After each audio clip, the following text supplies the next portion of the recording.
that familiar scene in a movie, or maybe even read it in a book, where the band of heroes and adventurers, after a long day of travel, set up camp for the night. And maybe they build a cozy little fire and lay out their blankets for sleeping, and without fail, somebody volunteers to stay up and keep watch. Right? You've seen this scene before in movies?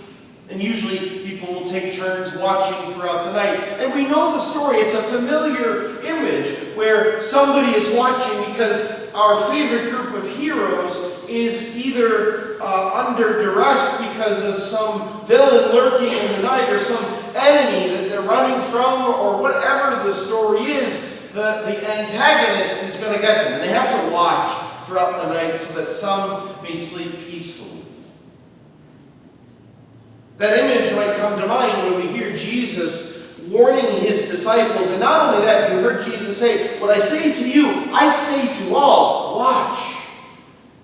Stay awake, pay attention. You don't know when I am coming back. The Lord of the house, you don't know when this is going to come."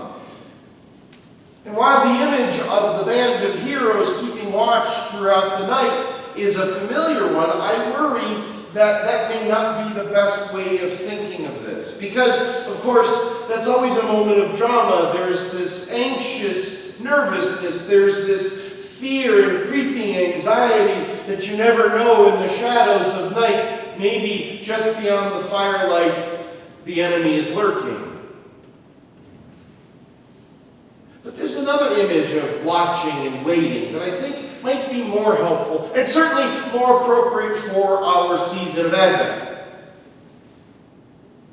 Think of a small child on Christmas Eve, drowsy with sleep, but overcome with joyful anticipation at what is going to come the next morning. And so they struggle, maybe even they struggle to stay awake. They don't want to go to sleep. They're overcome with such joy and hopefulness that they're keeping watch throughout the night. That's a very different kind of watchfulness. There's a very different kind of waiting and anticipation. It's even, I suppose, a different type of anxiety. One is hesitant and waiting for possible doom. Another is anxious for hope of the joyful things to come. As we are told to watch, I would suggest to you this morning that the better model of watchfulness is like that young child on Christmas Eve. Too often, when we hear preachers or teachers trying to explain the Bible or talking about the mysteries of Jesus, we hear messages of doom and destruction when we think about Jesus' second coming. The day is going to come when Jesus returns to the world. And too often, we're told to be nervous and anxious and fearful of that coming day, because in the Bible, there's always these images of destruction and doom and terror and violence on every side. We get this image that what's about to come is really going to be bad. And I suggest that's reading things incorrectly. For us who believe, what we have to look forward to is actually the opposite. What we have to look forward to is really good. We who are faithful to Christ, we look forward to welcoming him back with joy. Because as St. Paul says, talking about the faithful people who wait with joyful anticipation at the revelation of Jesus, we're excited to welcome him back. Because this is a good thing. Jesus, who was faithful in his first coming, who brought such good things, glad tidings, such joy and hopefulness, such peace and reconciliation, such mercy and love. These are the things that we have to look forward to. But there may be for some terror and destruction.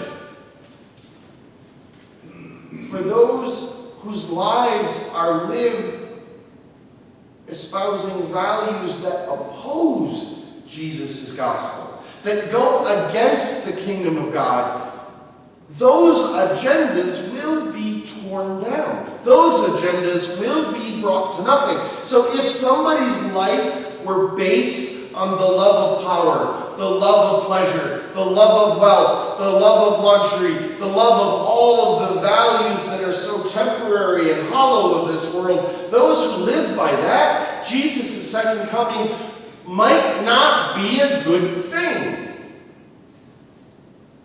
But we who try and struggle, we all need mercy. I'm not saying that somehow we're perfect people, but we don't have to be afraid of Jesus' second coming. If we earnestly strive to live by the values that he taught us, if we earnestly strive to understand his message and to share that message with others, then our watchfulness, our anticipation is one of joy, one of hopefulness. That's what the season of Advent is. The first half of the season of Advent, we watch and wait and prepare every year to think about what will come in the future, when, no one knows when, Jesus will come back to creation.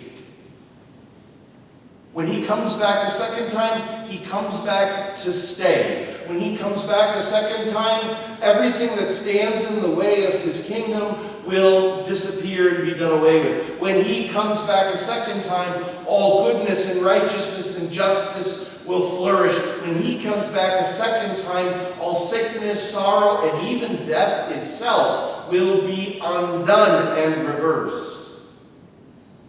In the Creed, we say, I believe in the resurrection of the dead and the life of the world to come. At the beginning of our Advent season, this is what we have to look forward to. This is the excitement and the joy that we look forward to at Jesus' second coming. Because I promise you, when he comes back, it'll be better than Christmas morning. We don't know when.